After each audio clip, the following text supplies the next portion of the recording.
CGTN, China Global Television Network.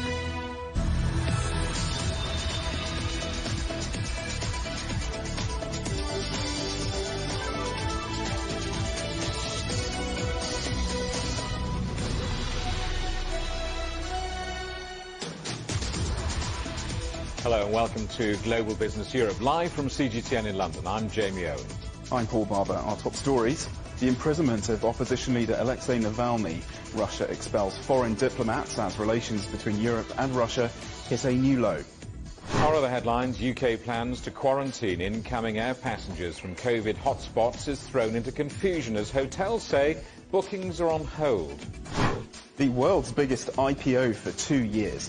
Video sharing platform Kuaishou becomes the darling of the tech world, raising $5.4 billion. Who's got all the chips? Why a global shortage of semiconductors is causing global car production to stall.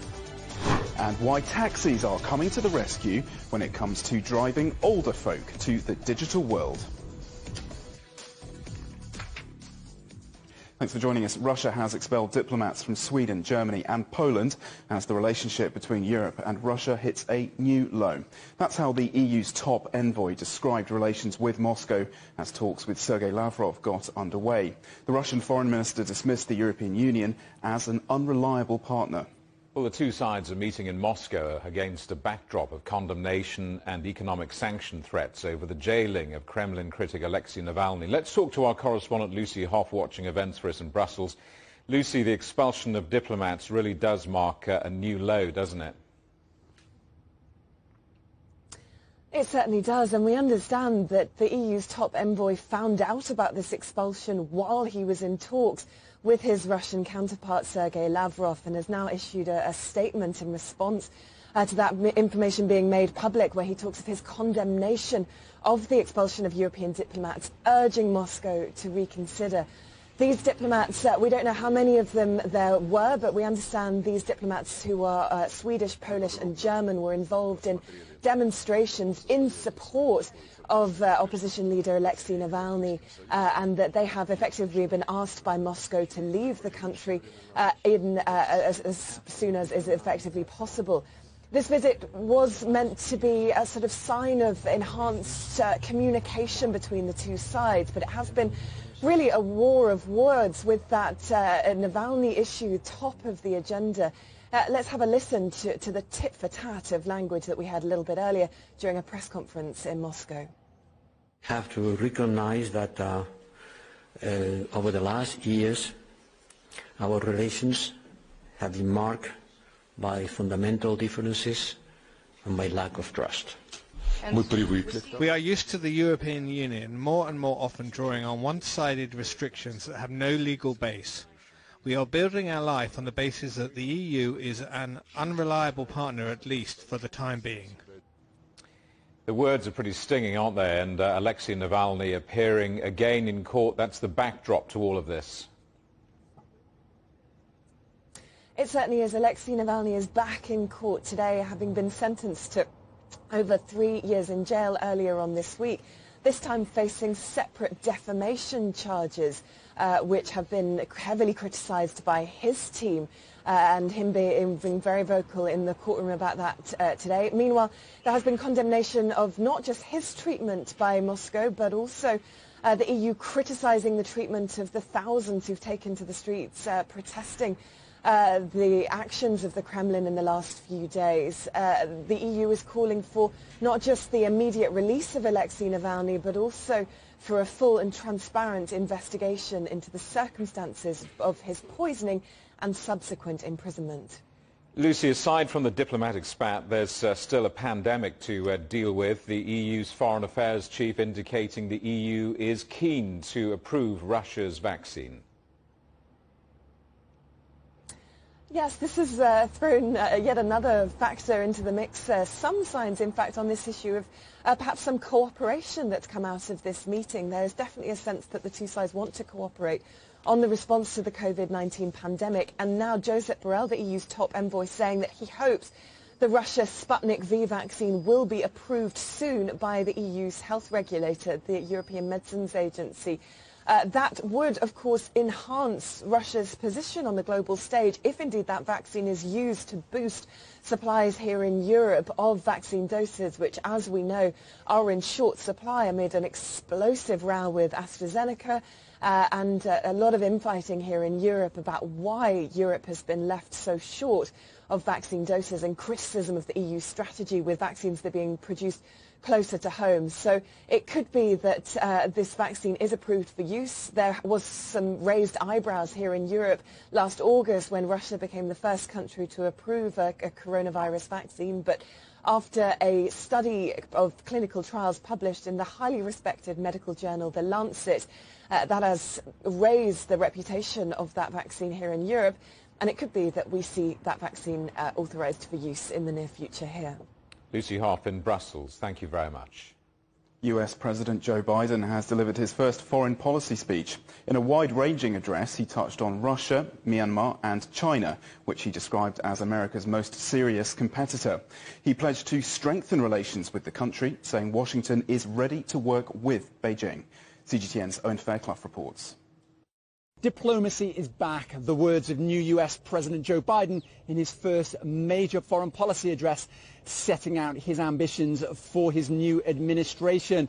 And this was very much about breaking with the Trump administration's policy. For example, former President Donald Trump wanted closer relations with Saudi Arabia. Biden has announced that the US will withdraw its support for the Saudi-led coalition fighting Houthi rebels backed by Iran in Yemen. And where the Trump administration was characterized by threatening to withdraw from multilateral institutions and turning its back on some allies, Biden wants to embrace them in a new era of international cooperation. Over the past 2 weeks, I've spoken with the leaders of many of our closest friends: Canada, Mexico, the UK, Germany, France, NATO, Japan, South Korea, Australia, to being reforming the habits of cooperation and rebuilding the muscle of democratic alliances that have atrophied over the past few years of neglect and, I would argue, abuse. But there are limits to this cooperation. While Washington and Moscow have extended their treaty curbing their most destructive long-range nuclear missiles, Biden has said that he will confront Russia over its attempts to rig multiple elections here in the United States and beyond.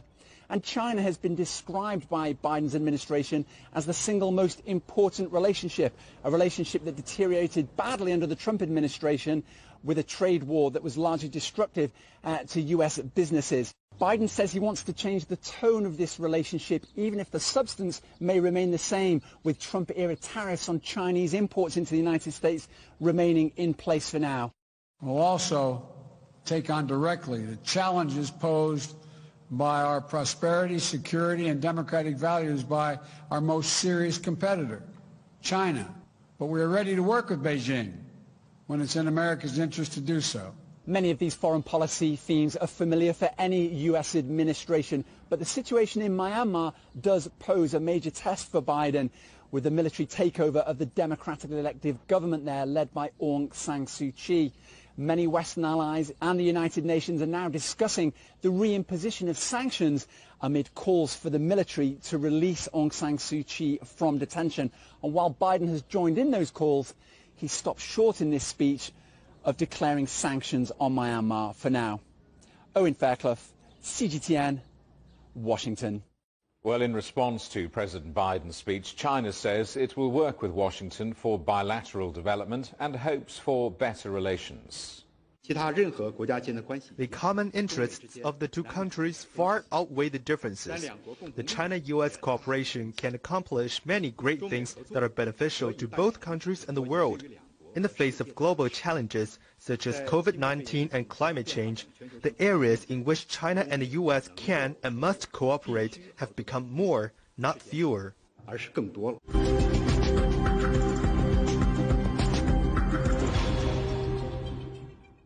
The British government is under pressure to clarify its plan to quarantine some travellers for 10 days in hotels. The scheme is set to cost international passengers more than $100 a night if they're arriving from COVID hotspots. But various hotels have said they're yet to receive any details from the government. Our correspondent Naweed Jabarkil is live outside London Heathrow Airport. What's the latest, Naweed? Well, Paul, travellers coming to the UK from 33 high-risk countries will have to quarantine in hotels from the 15th of February. They'll need to pay for it themselves and they'll have to stay inside their rooms for 10 days. Like a lot of its major coronavirus policy announcements, though, the government is facing criticism about whether it's put the cart before the horse here. It announced these plans last month before delaying details about how it would work. We've heard more about it today, but many hotels say that they still haven't even been contacted by the government. One of those groups, the London Hotel Group, owns a string of buildings across the capital, London, here, and it was the first facility to house COVID patients who were positive from hospital. So it's worked with the government before. Its CEO told me earlier that it took a lot of preparation to get there. There was literally 9 months of work which went into that to get it passed, and then for the NHS to actually use us, and then local authorities to use us. So it is nothing's impossible, but a lot of coordination and dialogue has to be achieved to do that. And to date, unfortunately, there's been a lack of dialogue between the government and the hospitality sector. Another issue is the timing of all of this. The opposition Labour Party says that it's too little, too late, as new variants of COVID-19 are already circulating across the UK. Ministers have defended the plans, saying that they're only a part of wider plans to try and stop variants spreading and entering the country. But really, for the businesses affected, they'll need to train staff, they'll need to sort out things like insurance and making facilities COVID secure. Remember all of that, all in the space of 10 days before people start arriving here and have to self-isolate.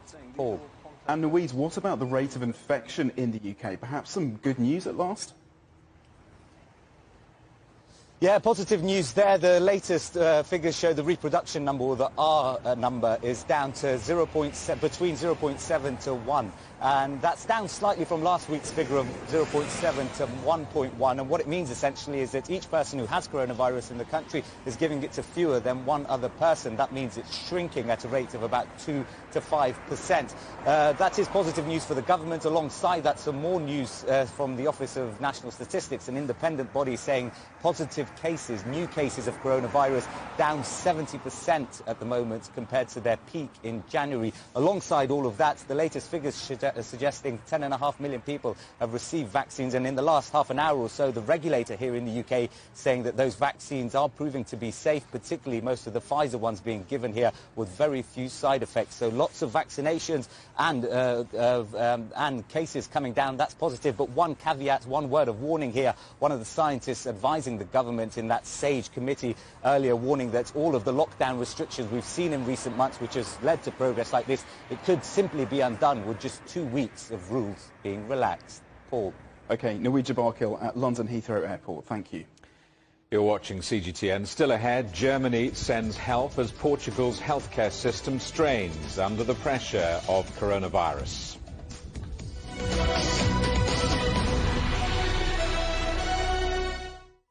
Covering the world from 4 continents.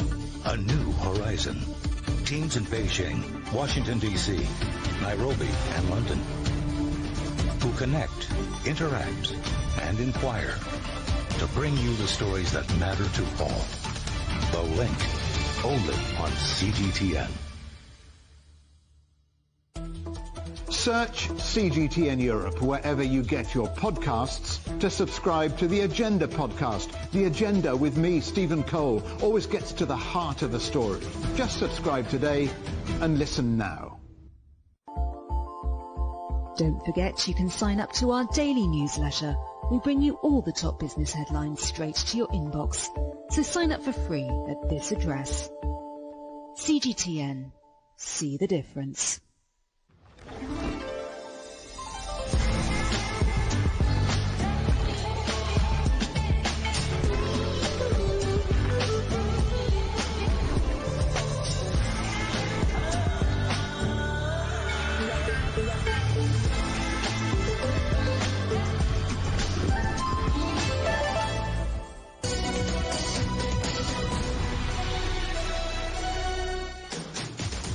Hello, welcome back to Global Business Europe. Now, you've probably heard about TikTok's tortuous experience with the regulator in the United States last year. But its biggest rival within China, the short video platform Kuaishou, has become the darling of the tech world. The app, partially owned by Tencent, raised $5.4 billion in its initial public offering in Hong Kong. That is the world's biggest IPO since Uber went public in 2019, raising $8 billion. Well, on its first day of trading, the company saw the value of its shares nearly triple. At one point, the company's stock gained as much as 194%, before closing about 160% higher. Well, that pushed the company's market value to $160 billion, near that of ByteDance, the owner of China's biggest short video platform, Douyin, which was valued at about $180 billion at its most recent December fundraising round. So how does this platform make money? 262 million Chinese users check this app 10 times a day on average, and spend about 86 minutes watching videos on the app. In total, that is a dizzying 430,000 years worth for a single day. During this time, they interact with the live video hosts and give tips for the content creators. And that's actually the app's main source of revenue, at 62% in the first 3 quarters last year. Well, having wowed the Hong Kong Stock Exchange on its debut, Kuaishou must now think about where its next growth opportunity lies. CGTN's Wei Lin Tang reports. Scrolling through short videos, tuning into a live stream, and having the option to buy things online. Outside of China, you may not have heard of Kuaishou before, but this mobile app has helped millions make money, especially those in impoverished counties. Kuaishou prides itself as an inclusive platform aimed at the everyday man and woman. I think the rest of the world is going to kind of start paying attention to the company now, which is very interesting, because they understand TikTok. So if you can understand TikTok, you can understand Kuaishou. Unlike ByteDance, which owns TikTok, Kuaishou generates most of its revenue from live streaming. The company shares a cut with live streamers from the sale of virtual items. Over the past few years, Kuaishou has reduced its reliance on live streaming revenue, with that from online marketing services and e-commerce on the rise. That said, Kuaishou's IPO comes at a time when China is strengthening regulation of live streaming platforms. In November 2020, the country's communication authority said it is capping the amount people can spend on virtual gifts. It also said it's banning teenagers from buying said gifts. Short video is a much better business. The money coming out of ByteDance is stunning.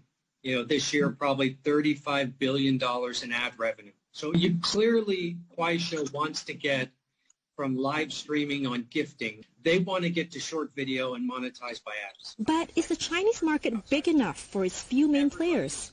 When the market is growing fast, like it is now, there's room for everybody because it's growing.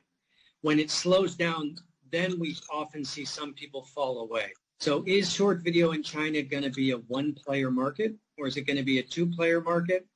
If they weren't paired with WeChat, I would be more dubious. Still, the fight for consumers' attention is real. And right now, people like short video and live streaming. But 5 years ago, they didn't. And who knows what Chinese consumers will be watching 3 years from now. But it's a tough business to keep people's attention. It's a lot easier to sell them soda because they keep buying soda. But media changes all the time. Perhaps this is why Kuaishou says it's planning to use most of its listing proceeds to attract and retain a broader user base. Wei Lin Tang, CGTN, Beijing. One of the most popular music streaming services in China has shut down permanently. CRME, or Little Shrimp, was owned by Alibaba and had been in service for 12 years. CGTN's Dai Kai-Yi looks at the reasons behind its demise.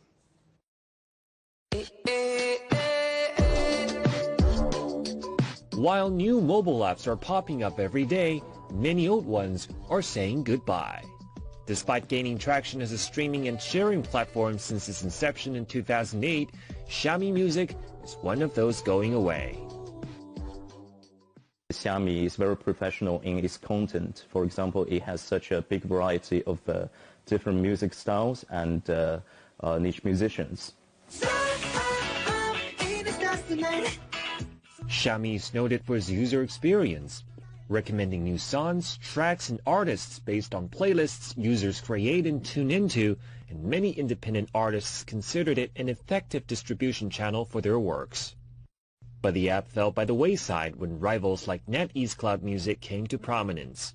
And podcast producer Yang Yalong believes there's a reason for this. NetEase has certain policies to help young musicians and DJs. For example, you can very easily to have access with their content editor, and you can recommend your podcast to them.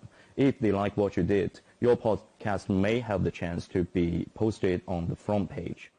Yan says Xiaomi did try its best to turn things around, such as establishing partnership with big label records, such as Rock Records, but it didn't stop it from falling apart.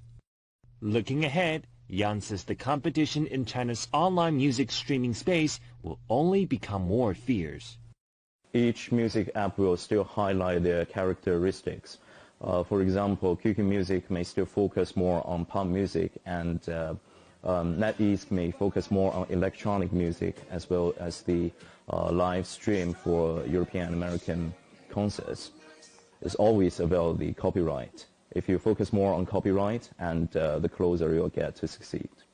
Once a popular music streaming app in China, Xiaomi Music's closure may be a wake-up call for many of its competitors. Going forward, how many copyrights they legally acquire may be a deciding factor in their survival. CGTN, Beijing. Well, the largest chip maker in China says its factories have been working at full capacity for months and are unable to meet customer demand. The chip giant SMIC was sanctioned by President Trump over alleged ties to the Chinese military. But the company says it's holding talks with the new U.S. administration in the hope of reversing the ban on using American suppliers.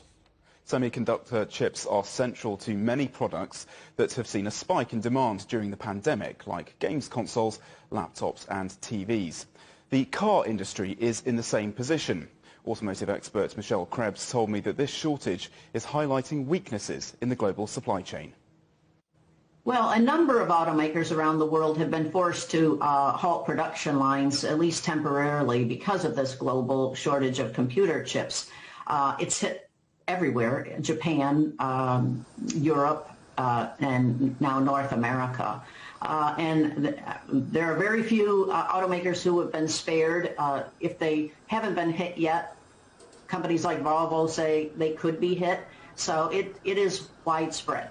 Why has the microchip supply chain been so badly disrupted? And which companies are most affected?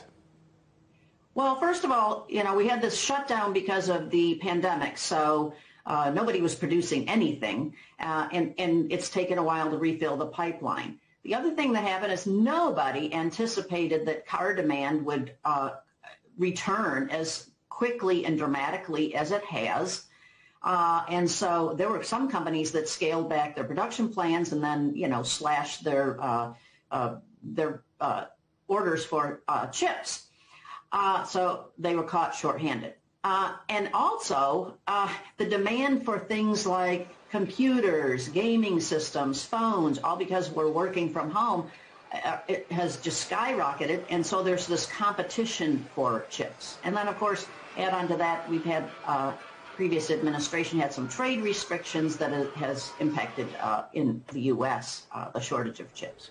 It's hard to say exactly how hard automakers will be hit because it's possible if chips start flowing, they could make up some of this lost production later in the year.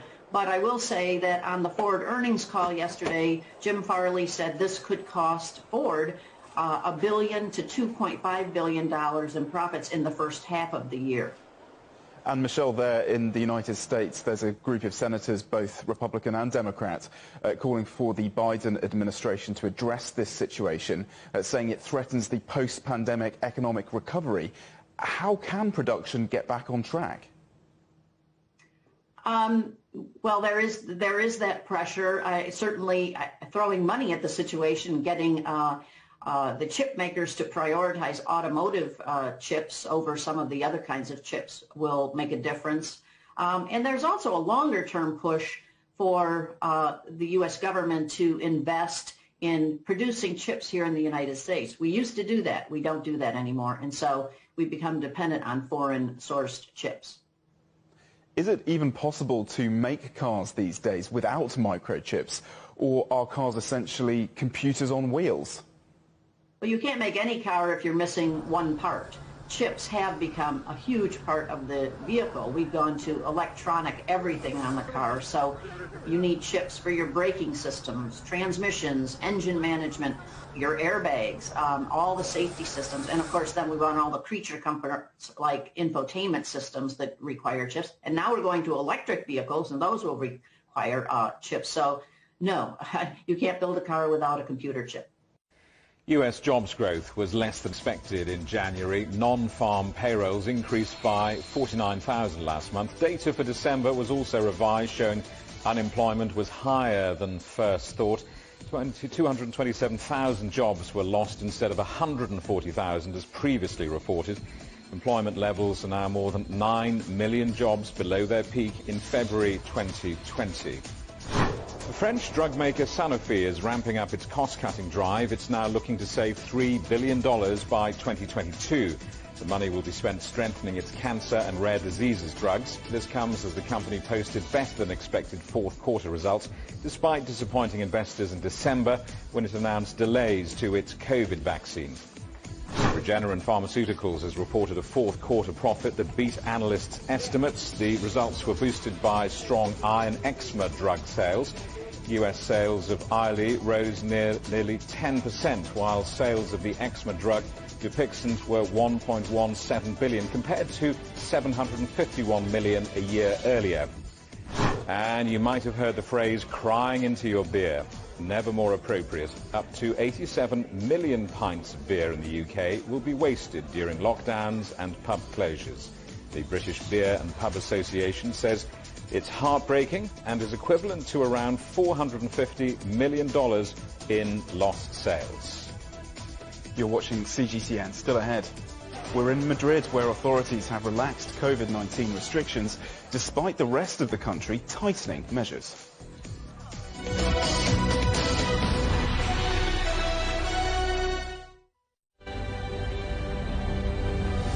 Patient after patient after patient. They take a long time to get better. They're the sickest patients we've ever seen. It's a race against time, because we can all see the threat that our NHS faces, the pressure it's under.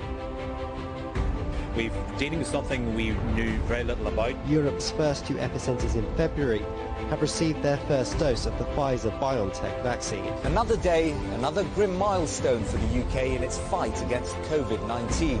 100,000 people have now lost their lives after contracting the virus.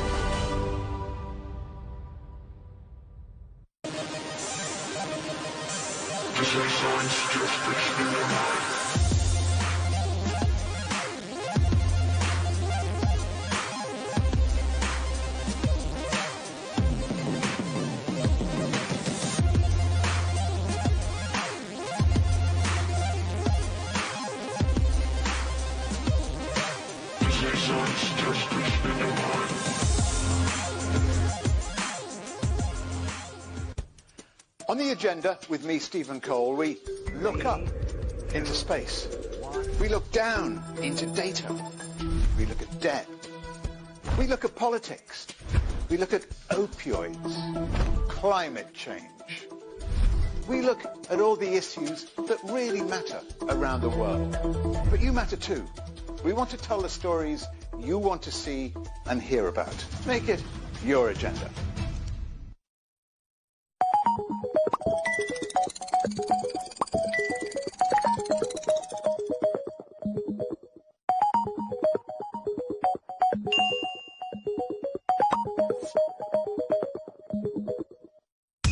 Roger, Ricky, loud, clear.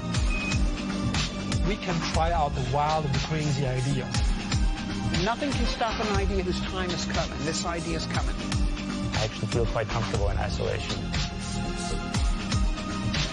We should all be very busy when we're trying to save the world. Oh, no. We hope it will happen. We have to live in hope.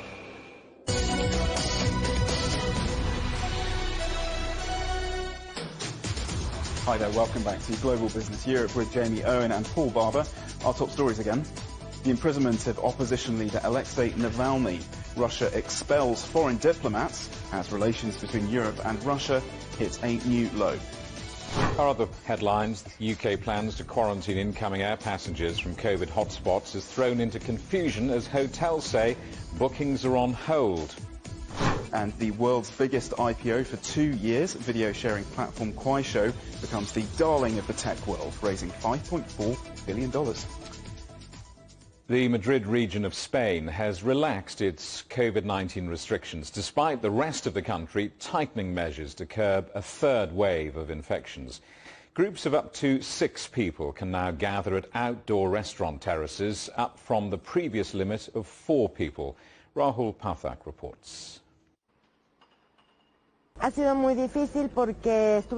has been a really difficult year because we were in lockdown at home for 3 months. We couldn't open the bar but had to pay the rent. Suki Castillo has been running the Café K Belgian bar in the centre of Madrid for the past 21 years. But it's been the last 12 months that have been the most challenging thanks to the pandemic. So Friday's decision by the Madrid government to slightly relax their COVID restrictions, including increasing the amount of people that can meet at outside bars, is good news for the bar owner, but as a Madrid resident, she is concerned. As a Madrid citizen, I think they should lock us down fully for 15 days, and then, when we can go out, everybody does respect the rules. Now, Suki's bar is located right next to Plaza Mayor, which is arguably one of Madrid's biggest tourist hotspots. And the street that a bar sits on is home to around 30 businesses ranging from cafes to bars to restaurants. As of today, the amount of establishments that remain open, 7. And that's why Madrid's regional president is so desperate for the local economy to get going again, with the region's hospitality industry hemorrhaging money week by week.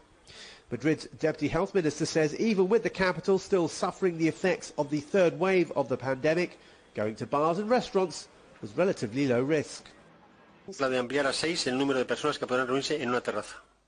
Our detailed research shows that the highest number of infections don't occur within the hospitality industry. High infection rates happen within the family environment and social gatherings. From Friday, groups of up to 6 people will be allowed to gather at outdoor restaurant terraces in Madrid. The region of Catalonia, which includes Barcelona, has seen a sharp drop in its rate, and Monday will see them ease some rules. The Balearics region has also seen its rate drop, but bars and restaurants remain in lockdown until February 13th. For the bar patrons of Madrid, Friday was definitely a step in the right direction. But while the Madrileños enjoy their drinks, there is the fear that the regional government may not have learnt their lessons from last year, when Madrid arguably came out of lockdown too quickly, thus kick-starting the second wave. Time will tell. Rahul Pathak, CGTN, Madrid.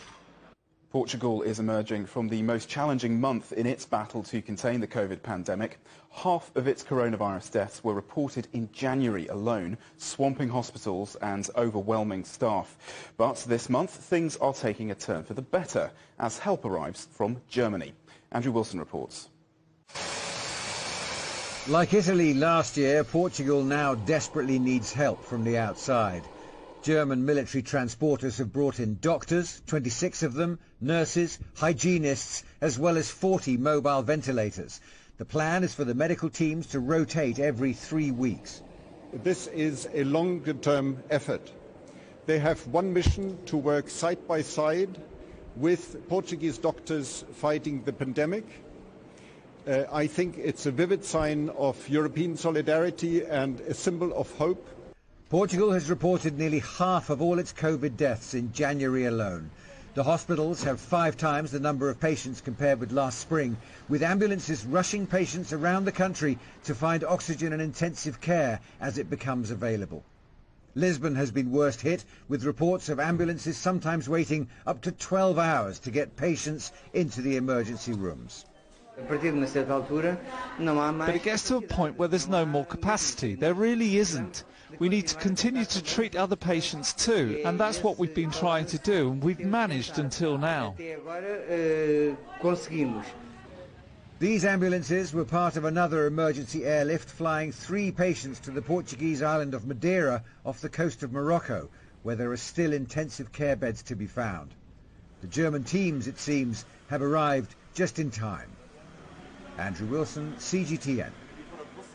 Ricardo Mexia is from the National Association of Public Health Doctors in Portugal. He says the country's healthcare system is back from the brink, just.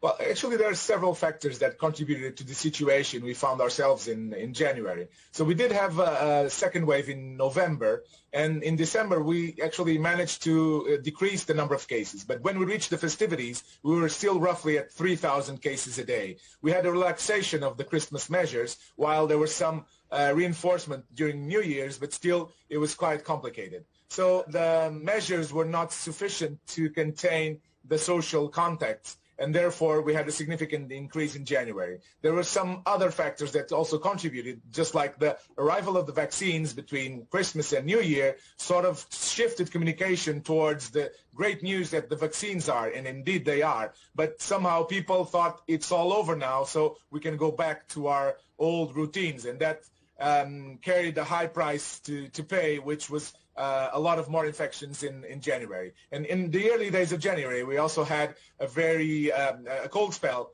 which also might account for some of the increased mortality. And of course, the arrival of the new vaccines might have added to the increase of the number of cases. I don't think it's the sole reason, but it certainly complicated the situation. Portugal has been able to call on international assistance. What shape has that been? And I wonder, what difference did it make? The help that was requested was either by taking patients that might benefit from being admitted to other units abroad, or in the case that a German team has arrived this last Wednesday to help also in a ward and be able to treat some of the patients that also need that very specific health care. So that's the shape of the collaboration. And I guess if it was the other way around, Portugal would also assist other European countries. So it's part of the European spirit, I believe. I wonder what Portuguese people feel about the way their government has handled the crisis. I think that somehow they need to assess whether or not it was appropriate. I think that we did have a lack of planning on the measures that should have been implemented. So we're much more reactive than proactive. So I think we could have avoided a significant impact of the disease if we had planned, if we had been careful before particularly the festivity season. So I'm not sure what the population thinks, but indeed there's been a lot of communication mishaps over the last months that certainly did not help the trust of the population in the institution. So and now the process of vaccination has also undergone some problems. So hopefully things will be more transparent, more clear, and that the whole process will get back to normal as soon as possible. Germany has received its first batch of the AstraZeneca vaccine. The health minister says it will make a big difference to the country's vaccine rollout, as the number of doses is critically low. Ryan Thompson reports. Deliveries of AstraZeneca's vaccine started on Friday across Germany, and it promises to give a much-needed boost to what's been a slow and sluggish rollout so far. Supplies of the Moderna and Pfizer-BioNTech vaccines have been running low, and the health minister Jens Spahn said earlier that the addition of this third vaccine would make a real difference. Germany will join France and some other EU countries in not offering this jab to people over 64 years old, but it will go to some younger healthcare workers and emergency responders. EU scientists reviewing this vaccine say that data for the older populations is just not conclusive enough, so they're erring on the side of caution, though I should say AstraZeneca disagrees, and so does the UK and a number of other countries, including India, Mexico, and Argentina, who have all approved its use for all age groups. Now, as Germany heads into the weekend, it's approaching the 3 million mark for the number of people inoculated. That's only a tiny fraction of the population, about 3.6%. But as that number rises, there's growing debate about whether the people who have gotten the vaccine should be allowed to return to normal life. Members of the government are divided. The Chancellor, Angela Merkel, has considered it as a way to encourage vaccine-hesitant people to get the jab. However, the German Ethics Council has said that it considers it wrong to actually end the coronavirus restrictions for vaccinated people at an earlier time than for others. And it is likely that this recommendation will be taken up as the final word of the government. Ryan Thompson, CGTN, Frankfurt. The World Health Organization has warned that so-called vaccine nationalism, the inequitable distribution of vaccines globally, is a catastrophic moral failure which could lead to severe shortages in poorer countries. CGTN's Stephen Cole has been talking to the WHO Europe's immunization program manager. Nobody can do this entire thing alone. There has to be inside the country a good inter-stakeholder, several stakeholders coming together because of the sheer scale of this implementation. And outside the country, there has to be inter-country collaboration. It's a matter that we should have that solidarity in our thoughts, in our actions, in reality, to ensure we should have those in our thoughts and our everybody... actions, but it's not happening. Wealthy countries are keeping the vaccines to themselves. Yes, but we have seen that, and we are all seeing this, vaccine being rolled out in the high-income countries much faster than the other low-income and low-middle-income countries. But I think we have also seen the higher-income countries coming together, at least in the European Union, as you see, their commitment, and it's not only a commitment, but their contribution. More has to be done in this whole process, and there is no doubt into that one for sure. More on that in the agenda with Stephen Cole this weekend here on CGTN. The French Prime Minister says 1.7 million new vaccine appointments will be available to the public over the next few days. It should help boost the government's slow immunisation programme after supply problems from some drug makers. Ross Cullen reports from Paris. This is how the vaccination centre in the town of Le Hancy looked last month. An empty sports hall requisitioned by the mayor and ready to be turned into a vaccine hub. The injection booths and consultation areas have since been set up, but there's still nobody here. Problems with the supply of vaccines mean the doses allocated for the town have been diverted elsewhere. For the mayor, frustration over the slow process, and there's no fixed date for when he can open the centre. L'ambiance dans une ville comme Le Hancy. The feeling here in this town is when everything has been done, everything, with all the logistics, all the healthcare workers, the elected officials, when they're ready to create something exceptional, we're obviously frustrated. We are annoyed because when we promise something to the people, we have to take responsibility and keep our promises. On doit tenir sa parole. Josiane was due to get the shot this week.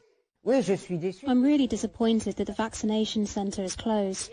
I made an appointment a long time ago, calling City Hall, and I know the mayor has done his best to get the vaccines. But instead, she's now back on a waiting list. I really need to get vaccinated, so I'm anxious, having to wait without knowing when I can get the jab.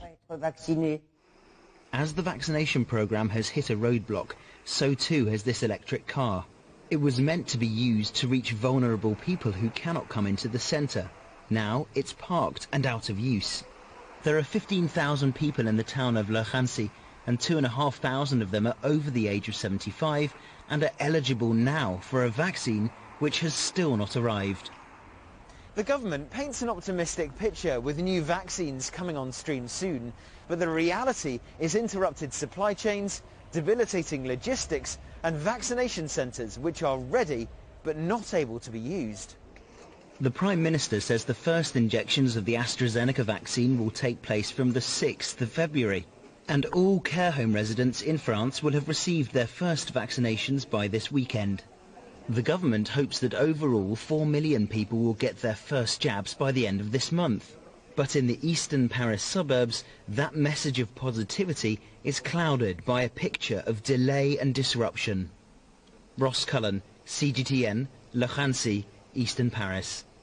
Well, the latest COVID data for the UK shows that the number of cases has again fallen. 19,114 people tested positive for the virus over a 24-hour period. That's down on Thursday's total. 1,014 deaths were reported within 28 days of contracting COVID. It comes as the R number for the country narrowed slightly. Almost 11 million people have now been given their first dose of a vaccine. COVID is changing our world in so many ways. If you visit one South African hotel, you can now expect to be greeted by a robot rather than a receptionist. The Sky Hotel in Johannesburg has employed the services of Mika, Lexi and Ariel to check in guests, answer questions And even deliver your room service. It's all part of a push to observe social distancing and minimise human contact. Much more on the story at europe.cgtn.com. And remember, CGTN is available to watch free on all major digital platforms, on smart TV or via the internet on Roku, Apple TV, Amazon Fire and Android TV. You can also find us on YouTube and Dailymotion, as well as CGTN.com and on the CGTN app. You're watching CGTN. Still ahead. The lack of natural snow and ice did not stop Shanghai residents from falling in love with the games. Currently, there are more than 20 winter sports clubs across Shanghai. China's subtropical city gears up for the 2022 Winter Olympics.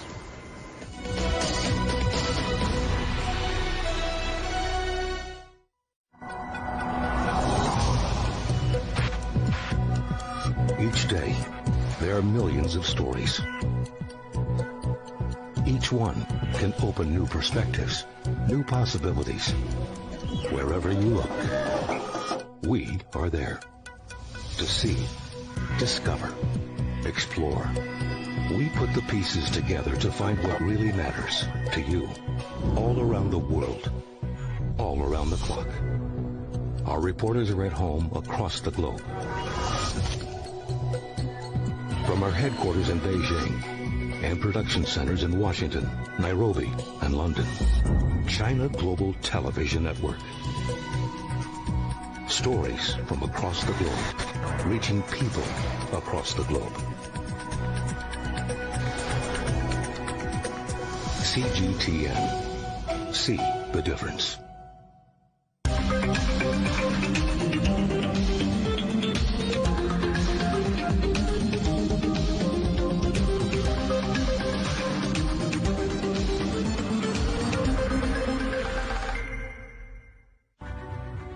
The agreement is signed. But what is the real deal now the UK has left the EU? For trade, for business, for the city, for ordinary people. Make sense of Brexit with CGTN.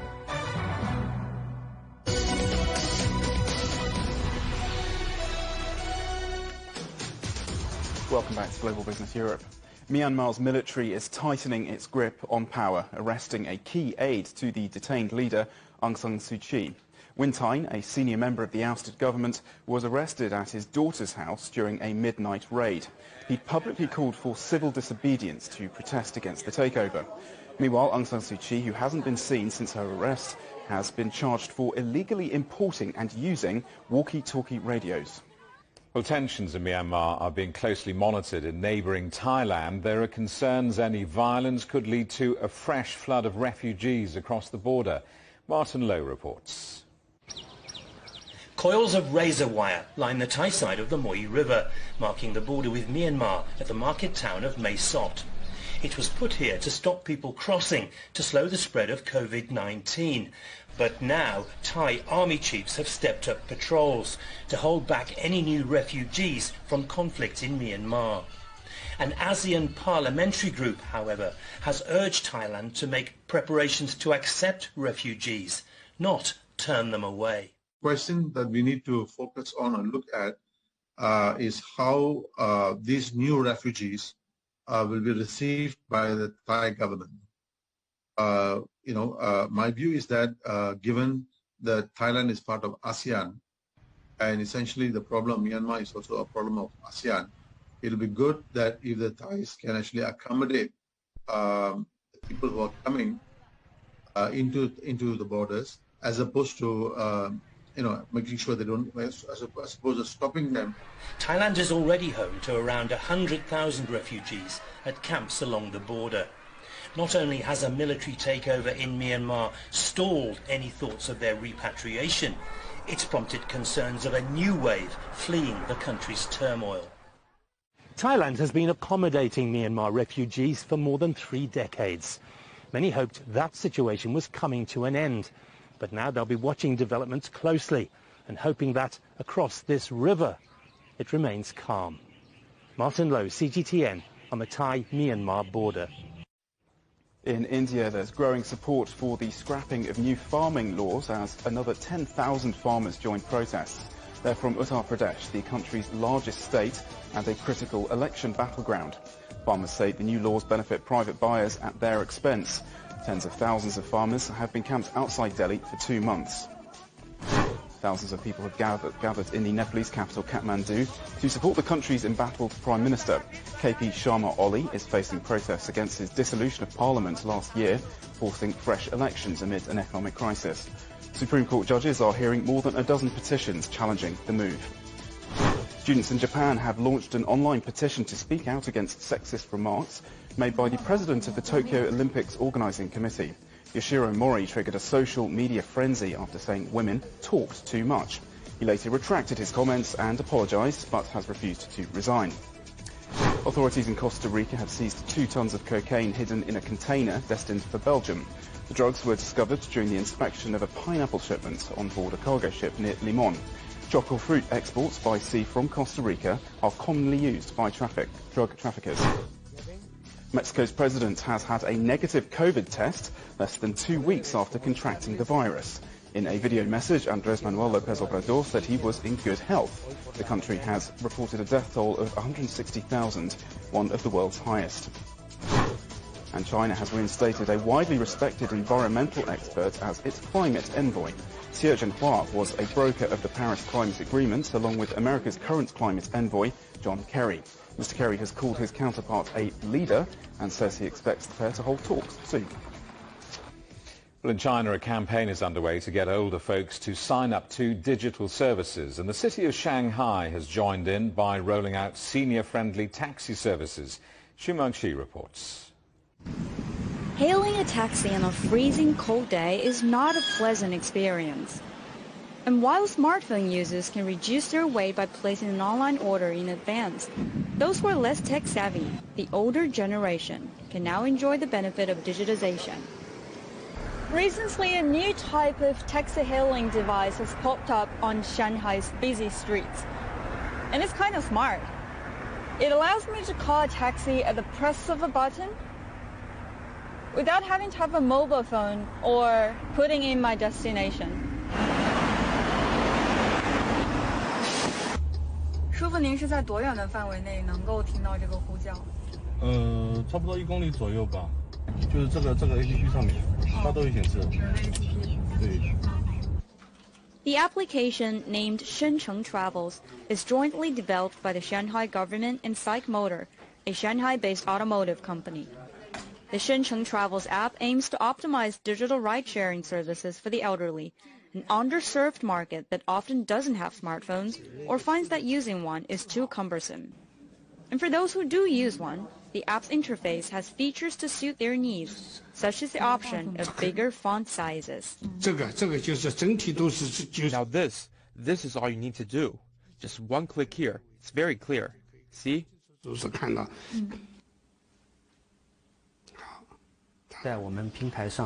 On our platform, people aged 55 years old and above make up about 35% of our total users. From a purely commercial point of view, this is not a smart investment. But as a government project, we have the social responsibility. China's Ministry of Transport has urged all ride-hailing service providers to optimize their software to make it more convenient for the elderly. Xu Mengqi, CGTN, Shanghai. Excitement is building in China ahead of the 2022 Beijing Winter Olympics. Enthusiasm for winter sports is high across the country, with authorities investing heavily to build venues and train athletes. Yang Chengqi reports from Shanghai. The subtropical city of Shanghai rarely snows, but it's now trying to develop winter sports athletes. The Shanghai Ice and Snow Sports Association says more than 20 local summer sports athletes have migrated to winter games. In total, 8 Shanghai athletes participated in the selection process for the national bobsleighing team. 4 are now staying with the team. Shao Yijun, formerly a shot put player, is now a member. And Shao is just one example of athletes competing across different sports categories. Experts say they face special challenges. Most professional athletes in China adopt specialized training routines from a very young age. So it's a challenge for athletes switching to a new sport category to excel under a different training system. It's relatively common for track and field athletes to switch to bobsleighing. Many good athletes from other countries have similar backgrounds. The climate is the other obvious challenge here in Shanghai. To prepare for big events, we're organizing our teams to train in other provinces. Well, the lack of natural snow and ice did not stop Shanghai residents from falling in love with the games. Currently, there are more than 20 winter sports clubs across Shanghai. All the people can train with our very professional way, because all the training system, we actually, this is a joint venture as well. So our partner is from Europe, from Alps. So we bring all the European know-how to the city metropolitan, like in Shanghai. Well, I think it's pushing me back, but how do you stay still like that? I'm obviously not fit for a winter sports career, but one of these kids might just end up in the national team in the future. Yang Chengxi, CGTN, Shanghai. Well, while most of China is still in the grip of winter, spring has sprung in the southwest of the country. Cherry blossom on this mountainside in Yunnan province are blooming into a sea of pink. All over the world, these magnificent blossoms herald spring's arrival. If you think it's rather early in the year for cherry to blossom, well, it's because these are a wild Himalayan variety of the tree, which can be found across Southeast Asia. Gorgeous pictures there. The headlines again. The imprisonment of opposition leader Alexei Navalny. Russia expels foreign diplomats as relations between Europe and Russia hit a new low. UK plans to quarantine incoming air passengers from COVID hotspots is thrown into confusion as hotels say bookings are on hold. And the world's biggest IPO for 2 years, video sharing platform Kuaishou becomes the darling of the tech world, raising $5.4 billion. And that's just about it for Global Business Europe. Many thanks for watching. More on all of our stories at europe.cgtn.com, and do follow CGTN Europe on Twitter, Facebook and Instagram. Yes, you can watch on smart TV apps such as Roku, Apple TV, Amazon Fire and Android TV. You can also find us on YouTube and Dailymotion, and as well, of course, at cgtn.com and on the CGTN app. Coming up next on CGTN, it's Africa Live. From all of the team in London, goodbye.